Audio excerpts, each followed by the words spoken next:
So I have prepared the video for this. Okay, from the one that I have given to you, if I'm not mistaken. Okay, but I'm just going to go through it again to see whether you have understood everything or not, to make sure that you have understood things.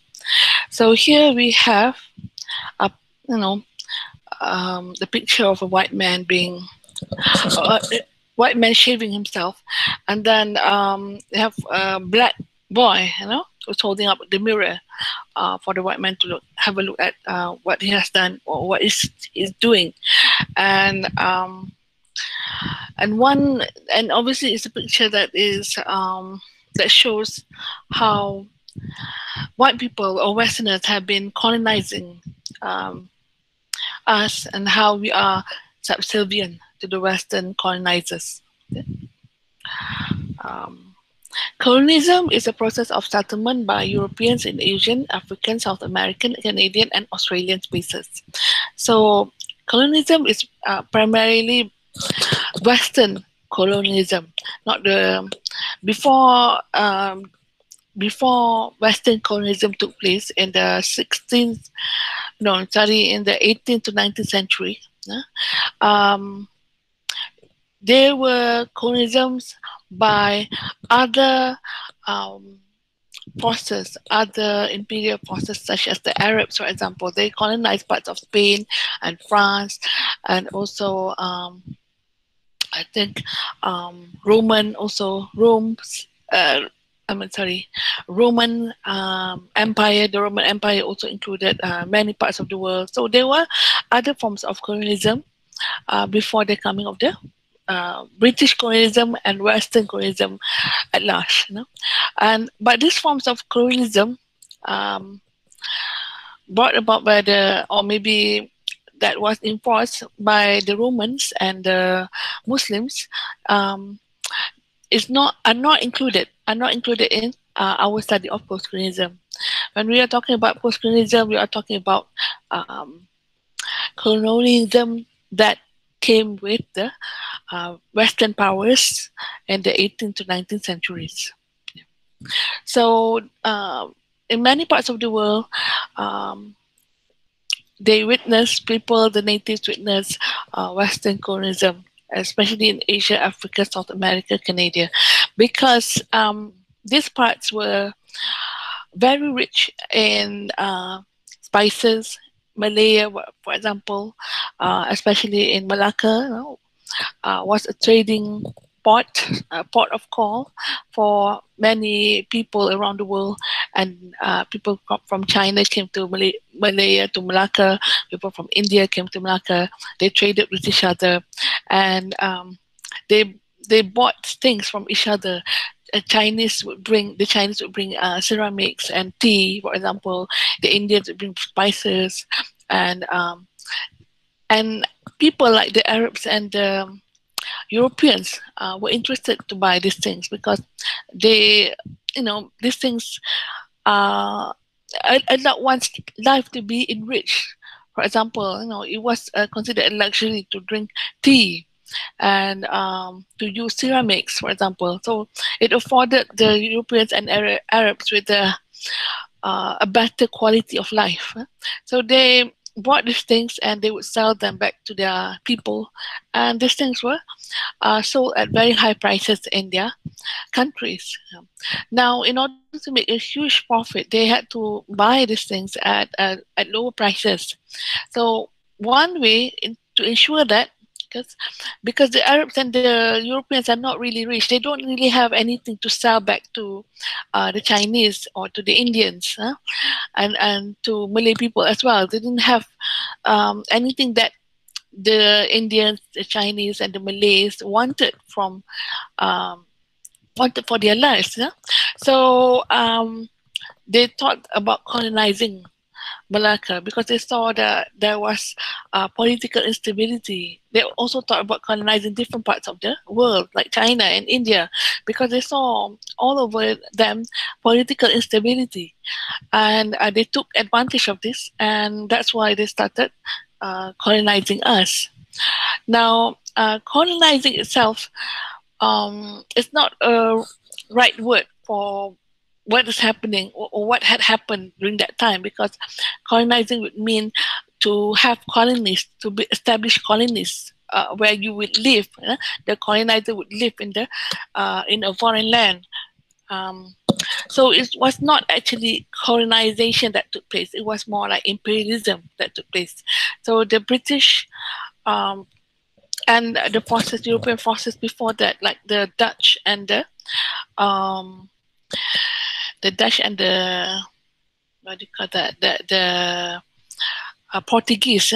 They came to these countries, and they imperialized. Some of them really established colonies. Therefore, we have a Portuguese community in Malacca, but others did not live here permanently. So they came to imperialize these parts of the world. So colonization was the violent appropriation and sustained exploitation of the native races and places by European cultures. By the 18th and 19th century, Britain had colonized many countries. British colonial rule depended on seeing the native population of these colonized countries as inferior and needing the advanced civilization offered by Western culture. So, while the primary goal of colonization or imperialism is actually to get the raw materials like tea and spices at a very cheap price, or at no price at all. Um, the Europeans needed to justify their actions, and because they know that is unethically and something that is unethical, or unethical. Sorry, something that is unethical. So um, they use another reason, and that is to advance civilization, to make the spaces that they actually want to conquer and colonize and imperialize, to become more progressive and to be more civilized, because they thought that they are the more civilized people. That was the reason that they gave to themselves to justify their actions. So this is a map of the British Empire. You can see that it stretches from Canada to parts of Africa, and then finally to Australia. And Malaysia is somewhere there, as well as India. India had a special place in the British Empire because it contained the largest number of people or natives in the world. It's one of the most densely populated places in the world. So it was the crowning jewel of the British Empire. The reason for British colonialism, as I've mentioned, is because of the spread of capitalism and the Industrial Revolution. Colonies offered sources of raw materials, cheap labor, and a market for finished goods.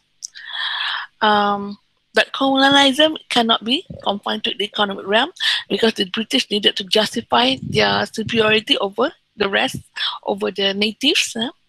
So how do they do this? They exported their legal and religious institutions, military, political, aesthetic, all were exported along with the economic regime. So they exported their system. And today's day, we have we use British law, and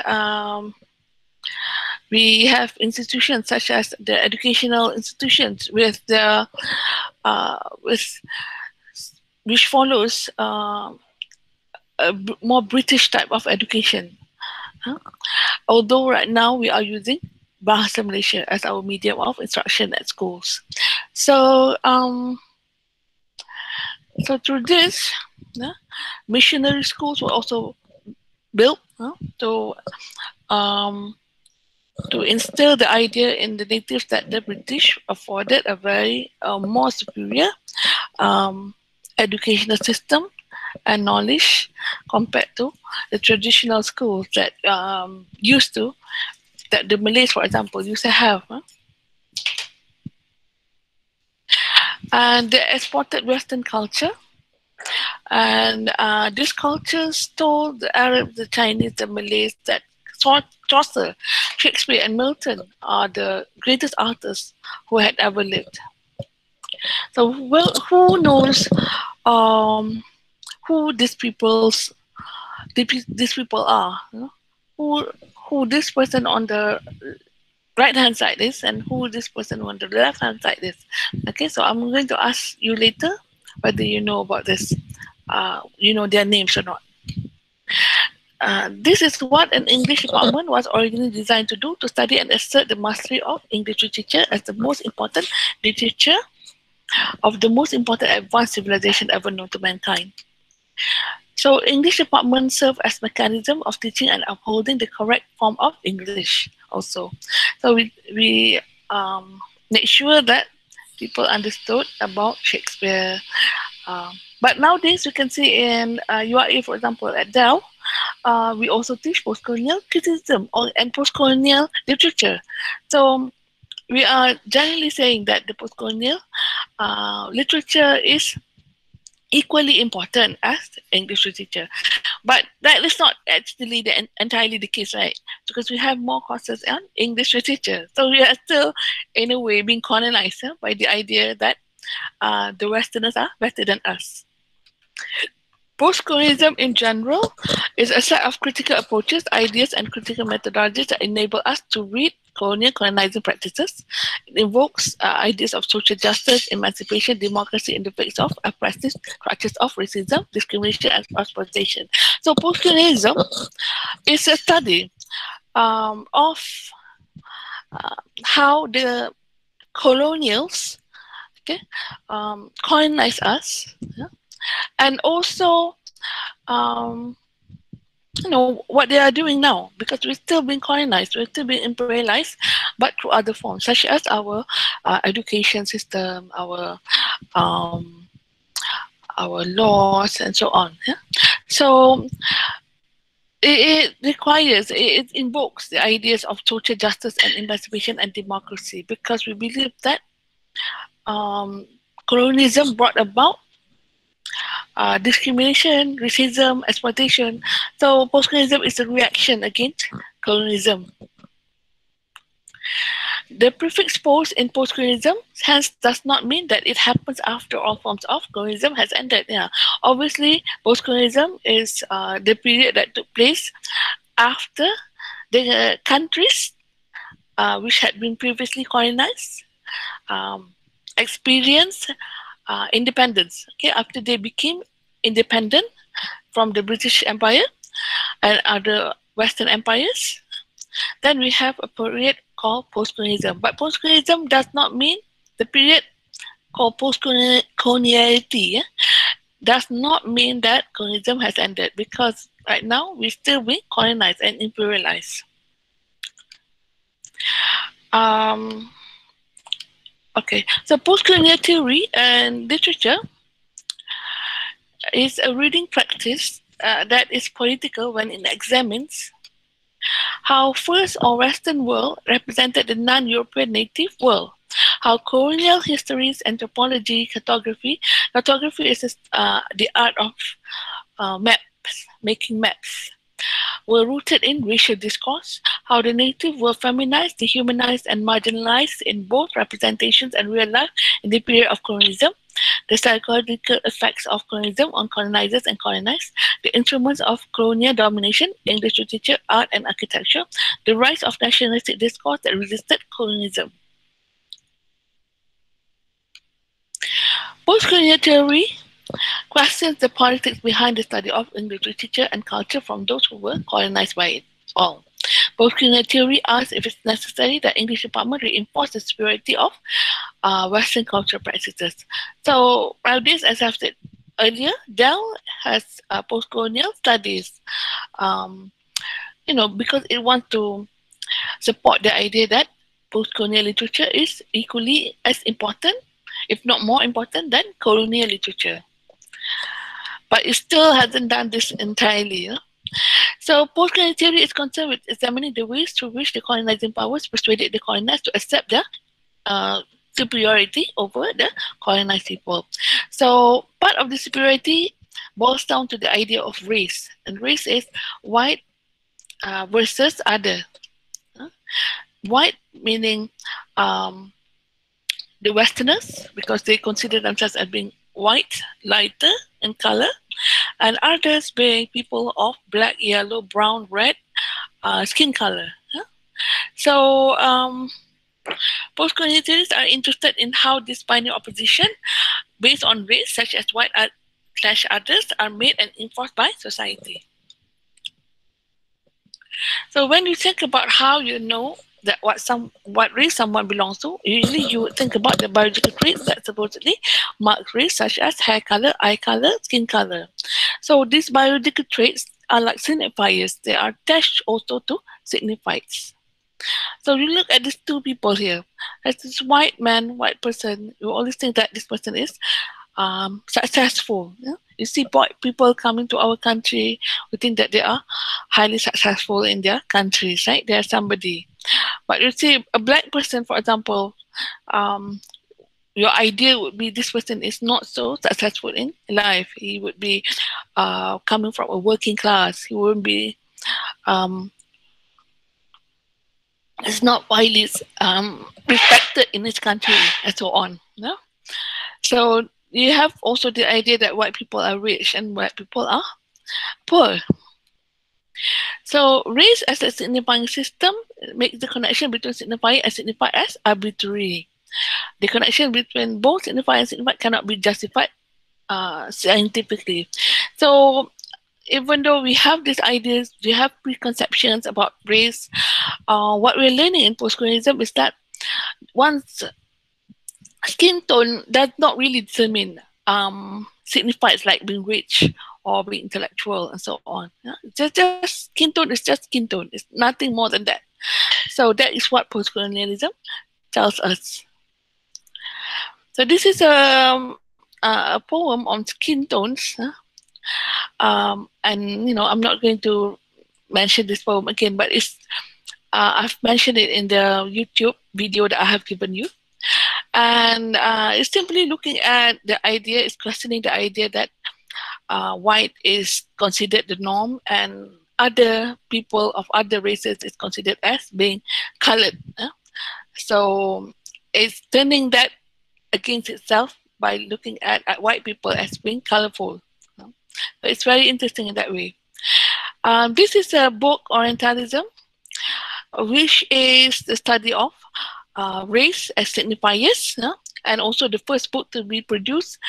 And it gave birth to, it produced many other works in the field of postcolonial studies. So he's the father of postcolonialism, Edward Said. And he wrote this book. And you can see that on the page, you can see an Arab person who is obviously somebody of importance, and he is watching this boy, naked boy, performing with a snake, and it shows the Arabs as being highly exotic, because they could view this performance as something that is interesting. Okay, so it shows the Arabs as being exotic and different. So Edward Said Orientalism, which a book which she wrote in 1978, started the field of postcolonial studies as a discipline and postcolonial theory as a critical method. The book offers a fundamental study on how signifiers get connected to signifieds through discursive means, through speech and writing, to create the signifying system we call race. Said argues that discourse works to create knowledge about a supposed racial group. The best example is anthropology, the discipline to create knowledge through discourse from the perspective of the dominant culture about their subordinated colonized culture. So anthropology is an interesting field because it marks, it is a study of primitive people, but who actually, the big question is, who actually says that the Aborigines are more primitive than the Westerners? Okay, so it's the anthropologists who do this. They are the ones who write books on anthropology, and they seem to be saying that the Aborigines are primitive and they are the more advanced civilization. So this is a very racist concept. This knowledge This knowledge produces power because the superior Western culture could define and describe the subordinated, colonized culture as being inferior to their own. Subordinated means um, to repress others, to say that they are inferior to oneself. And then Said uses the word Orientalism to refer to a set of discourse about the Orient and also Orientals that were written by Orientalists. Okay, so Orientalists are people who study the Orient, the East, and the Orientals or Easterners. Um, in Orientalism, Said says that novels, there are narratives, travel writings that have been produced by the Westerners about the Orient and Orientals. There are also paintings that are produced, and this is one Orientalist painting. You can see that the lady is naked, and this is a famous scene from. This is a scene that Orientalists thought came from the harem. The harem is kind of like a compound for women, yeah, that some rich and wealthy people from a wealthy class from the North Africa and India used to have in their homes. But right now, I don't think you can find any harems. But harems is a place for women that is guarded by a male eunuch. And then in this place, women are allowed to do what they want to do, and or without the disruption of any man. Okay, and in this picture, you see a woman is, not bothering even to cover herself up because she is portrayed as being over sexualized by the Orientalist painter. The Orientalist painter thought that this is the kind of scene that happened in many harems across North Africa and also India. And obviously, he had this idea that Orientals are over sexualized. Okay, and they are concerned only with enjoying themselves, with listening to music and so on. Okay, so it's a very degrading view because it's not true. Not all Orientals are like this. Okay? But this is the general picture, the typical picture that one could see about the Orientals during this period of colonialism. This otherness exists in relation to the familiarity of the Western Anglo-European world. Orientals are the basis of Orientalism, like racism, is the idea that we are selves and others are others. The Orientals are others. Side work outlines how the cultural knowledge about and representation of the Orientals on Orient as a place of otherness. And then Orientals also became opium smoking, heathen, mysterious, exotic, while the Orientalists, the Westerners, are rational, civilized, scientific, common. These are binary oppositions.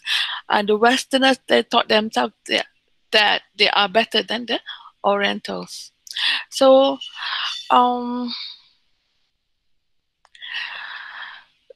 So Orient became a place where body as opposed to mind, evil as opposed to good, and feminine as opposed to masculine resided. Another example where you can get this idea of Westerners as being superior from the other Easterners is through maps, through cartography. You can see that this map here is upside down. Actually, it's meant to represent another worldview, and the one that we are familiar with has America at the top, right, and Asia also at the top. Now, there is no top and bottom to the Earth. The Earth does not have a top side and a bottom side because the Earth is, it's just the Earth, another planet revolving around the sun. So this map here is equally as valid as the one that we are used to. But the one that we are used to will show that Europe, for example, is at the top and America is at the top too. So it's giving them a superior superior, what do you call that, place in our understanding of the world. This map challenges that, because you can see that Africa is at the top, and Latin America is at the top, Australia also. So it challenges the idea that Westerners are superior. Now, however, it does not fully challenge that, because you see that the UK is still somewhere in the middle, Europe is still somewhere in the middle. Okay, so in order to fully challenge that, maybe we need to reposition this map again, to show how Europe is also written on maps to portray their superiority. And our longitudinal lines always starts at the middle here, and it crosses a town called Greenwich in England, because it was the British people, it was the Westerners who created maps that we have nowadays, we are using nowadays. So it's not really fair, right? That they use their culture as a point of reference for all other cultures.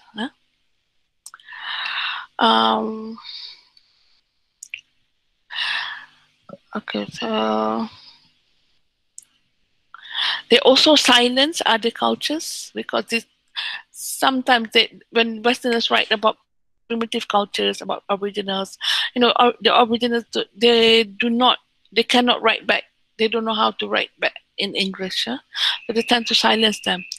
Now, post-colonial literature is literature that is produced after the period of colonization.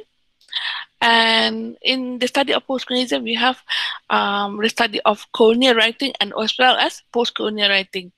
And in a book called The Empire Writes Back, Helen Tiffin and Bill Ashcroft looks at the works of post-colonial writers. Now, this is Baba. Baba is a post-colonial critic. Edward Said was critiquing colonial writings, but Homi Bhabha was critiquing post-colonial writings. And he came up with key concepts such as hybridity, mimicry, ambivalence. So these are just some of the concepts, and we won't go to details with this. So I guess if you want more information about this, you can find on your own on the internet. So Bhabha defines post-colonial identities as shifting hybrid constructions. He's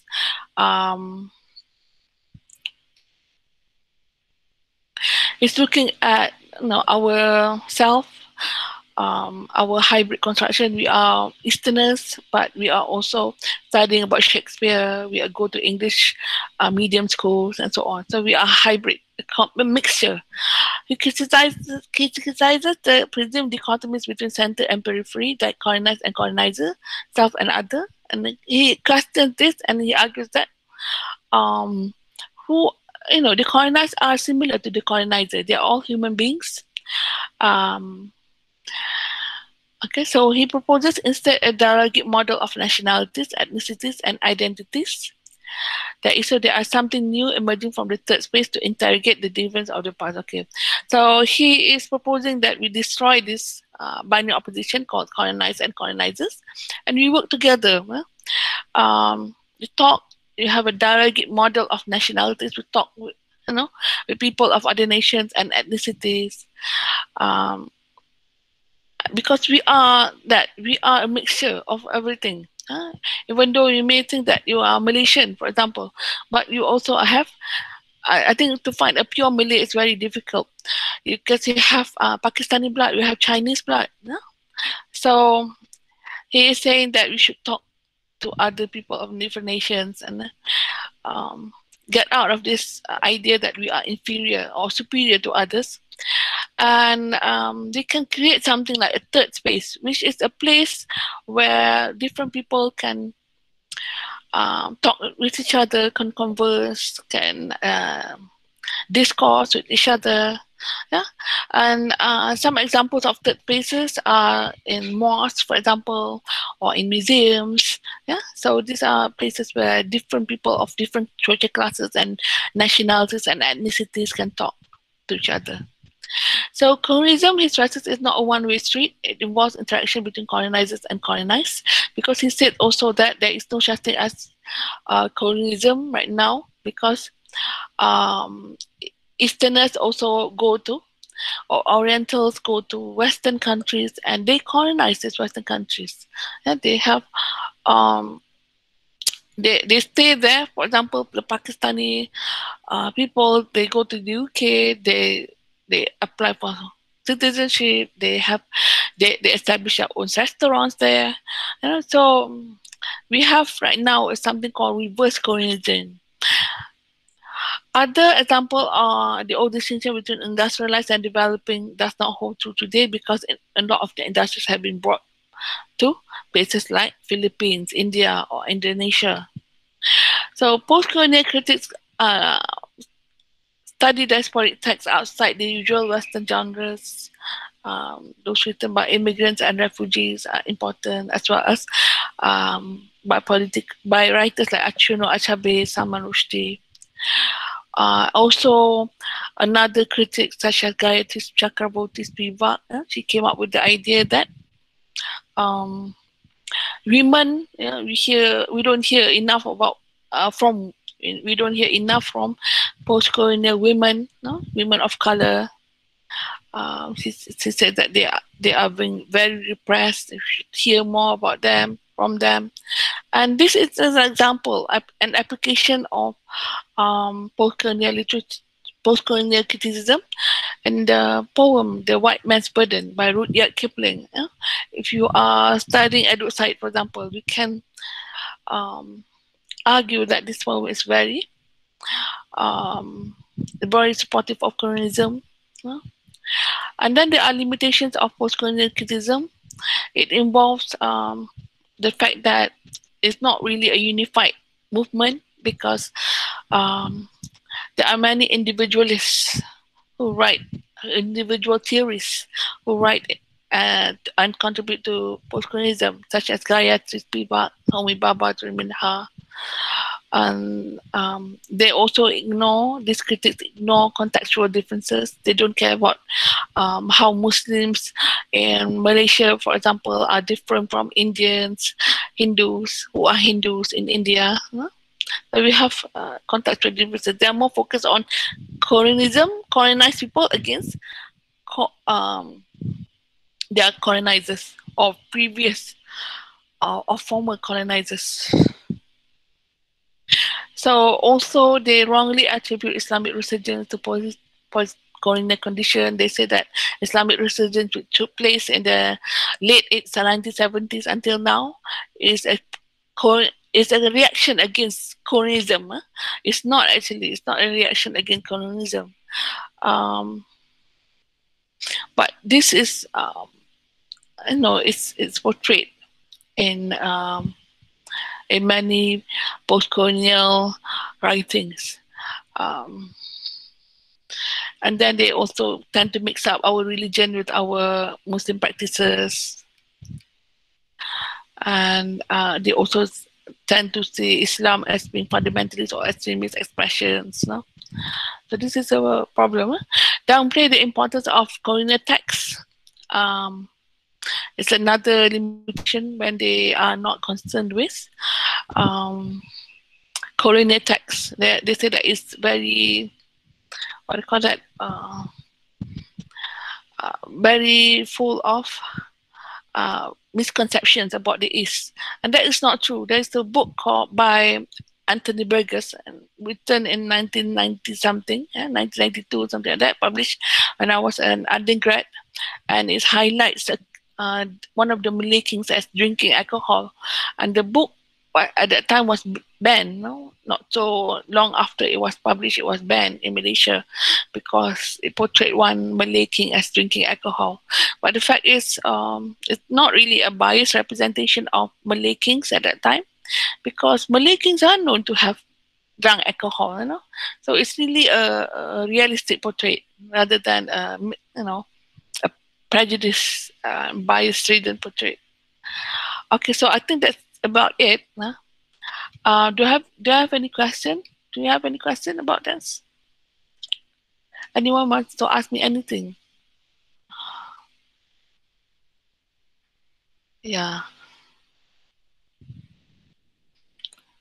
Okay. Yes, I have something. If you don't have anything to ask me, I have something to ask you. Um,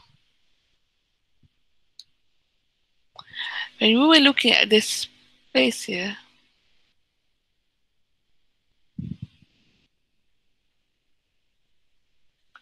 yeah.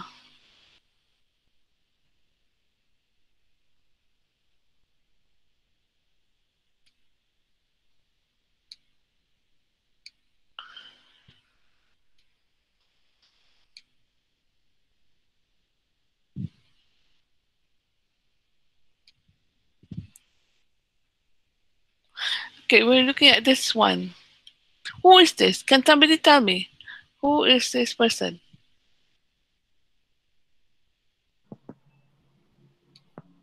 Who's the person on the um, left hand side? No, on the right hand side. Who's that person? Somebody William tell. Shakespeare. Hmm? Shakespeare. Shakespeare. William Shakespeare, right? That's quite easy. I think everybody has seen this portrait of William Shakespeare. But who can tell me who is on the left hand side? Usman Awang, yes. So Nur Farahin, Badru Hisham, that's good. You actually know a figure of Malay literary writer, right? He's a very famous writer. He's the writer of Uda Dandara. And I feel that people should know him because not many people know this guy. He has already died, so he cannot speak about himself. Yeah, he has passed away. So it's up to us to know that we have also writers from our culture. Um, you can see this idea, the two pictures here. You can see a man. We have some misconceptions about race that we have. If when I was in Paris, I went to present a paper not so long ago in, in Paris. So in Sorbonne University, and I came across when I was at the airport. I went to one of the counters, and the person um, the person who attended to me was had a name called John Pierre, and then but I was so surprised because John Pierre was not a Westerner, so he was a Chinese man. Yeah? So don't no, don't have ideas about names also. Yeah? Somebody can have a name that sounds exotic, but that person can be a normal person. Somebody can have a normal name, normal Western name, and can be a slightly different person, like somebody from a different race. So we have ideas when we have signifiers. When we see signifiers such as skin color, names, for example, or even appearances, general appearances. We have ideas about that person, um, and I don't think that.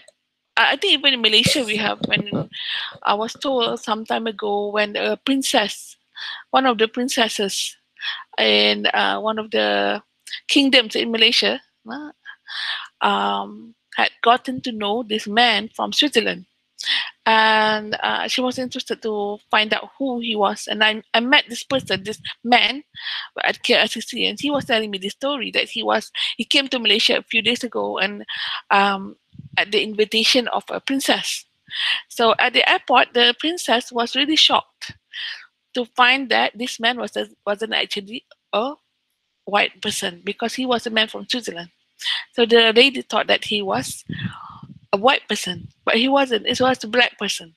So it was shocking, a bit shocking for the princess. And the princess didn't want to meet him. After seeing him for the first time, he just left. He just left. She just left him at the airport, like that.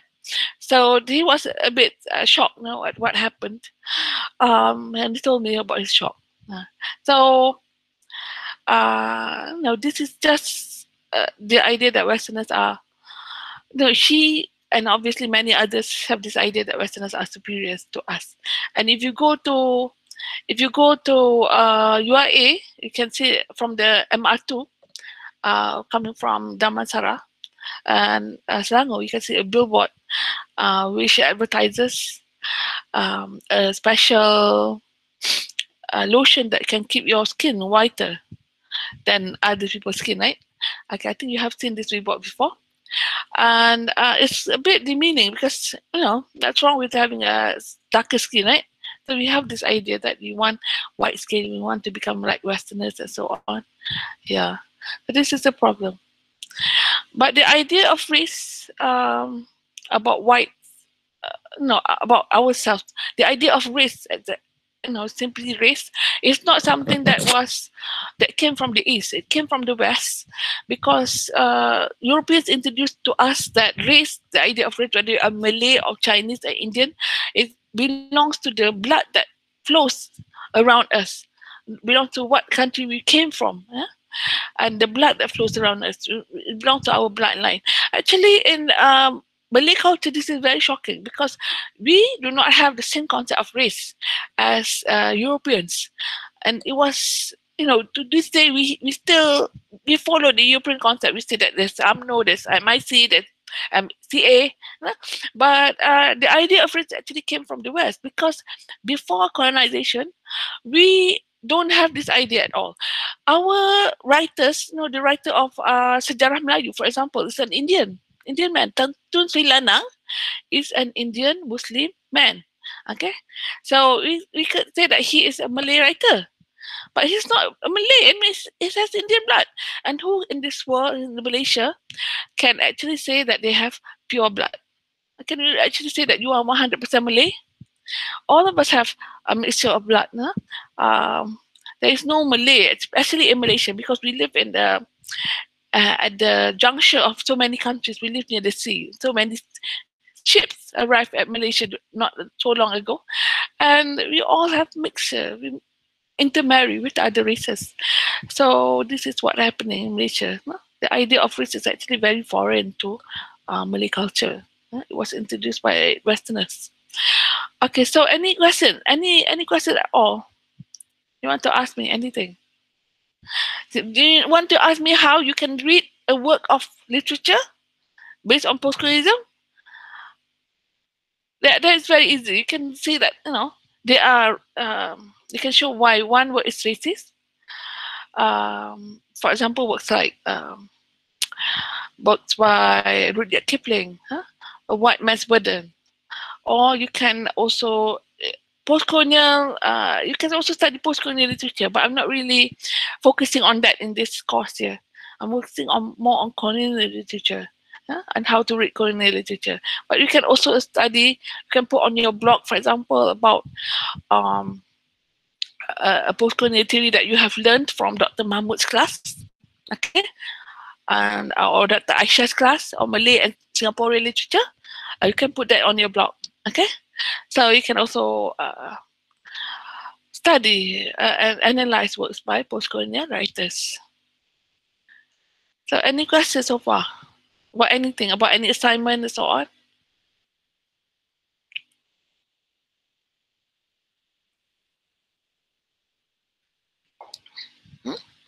Anyone with any question to ask? Doctor. Yes. I'm Fatin Hanani. Before this, I was MC during the first test. Can I do the first test again? I mean, like, I didn't sit for the test. Yeah, I can open the quiz for you. Okay. Oh, okay. Okay. But I'm sorry, I didn't open earlier because I had something else to do. I'll try to open it by today. Okay, for you. Okay. Okay. I will WhatsApp you. Okay. Okay. Okay. Thank you, Doctor. Okay. Anyone else has any question? Okay, so by the end of this week, actually, I put the deadline for the blog should be at the end of this week, right? But I know that we haven't finished our lesson yet.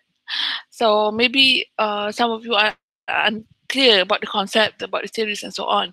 So actually what I really wanted to know was that, whether you have done your work or not, whether you have started doing your work or not. So what I'm asking is just a link to your blog, a link, yeah, to your blog, not the whole blog, just a link to your blog. So I'm going to post again. The last WhatsApp, uh, where we divided the groups into, yeah, into presentation, but that was for the. Let me have a look at it. Um, not quite a long time ago. Okay, this one. Mm.